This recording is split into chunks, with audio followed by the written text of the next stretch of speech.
So good morning all. In this section we will see the basic concepts of waveguide.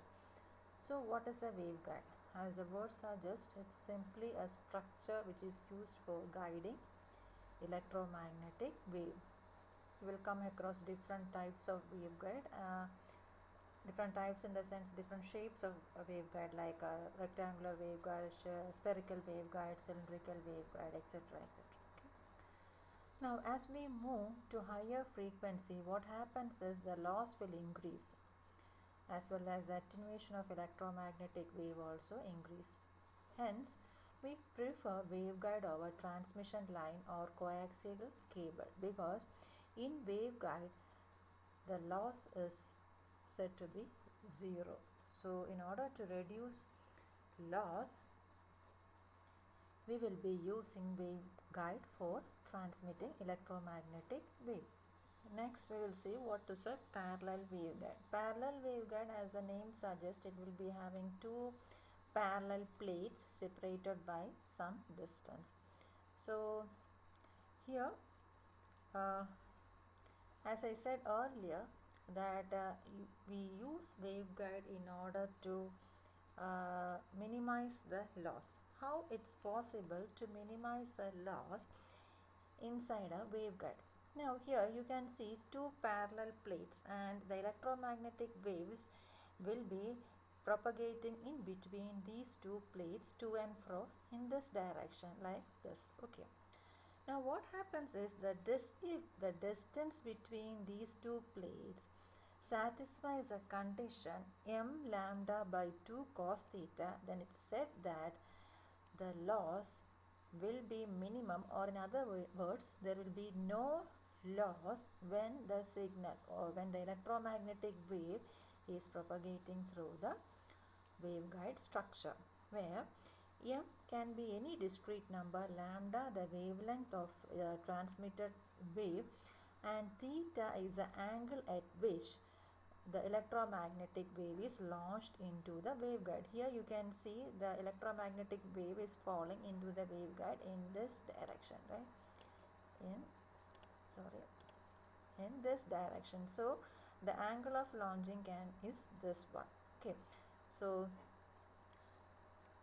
and d is the distance between these two plates. So if this condition is satisfied, then we can say that the electromagnetic wave is transmitted through a waveguide with no loss. Now here you can see two different structures I have drawn for different values of m. That is, first is when if m is equal to 1, then you will be having a particular value for d, and if m is equal to 2, you will be having another value for d. That means for different values of m, you will be having different waveguide structures. Okay, different waveguide structures. And also, you know, here the distance is only this much, and here the distance is this much. So if you are launching an electromagnetic wave into this waveguide, for example, let us assume that you are launching the electromagnetic wave into a waveguide whose m value is 1.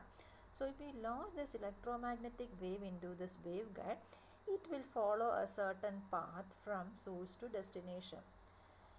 Similarly, if you are taking a waveguide structure whose value is m equal to 2, and you are launching a light at a particular angle into the waveguide, here it is drawn like this. So if you are launching the if you are launching the electromagnetic wave in this direction, it will be propagating through the waveguide from source to destination.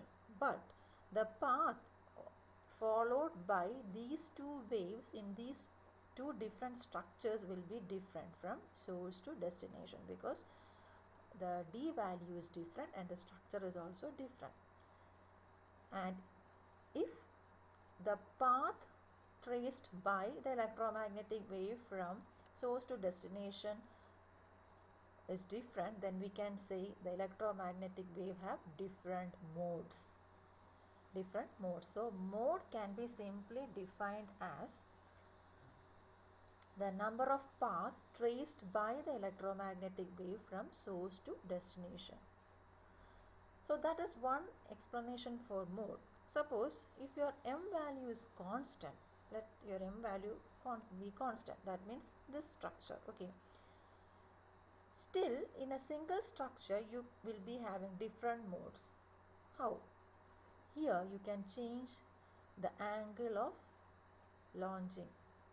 So, if you launch the electromagnetic wave into a waveguide structure at different angles, they will possess different path from source to destination. In that case also we can say that in a single structure the electromagnetic wave travels through different path depending upon the launching angle. In that case you can say that a single structure possesses different modes.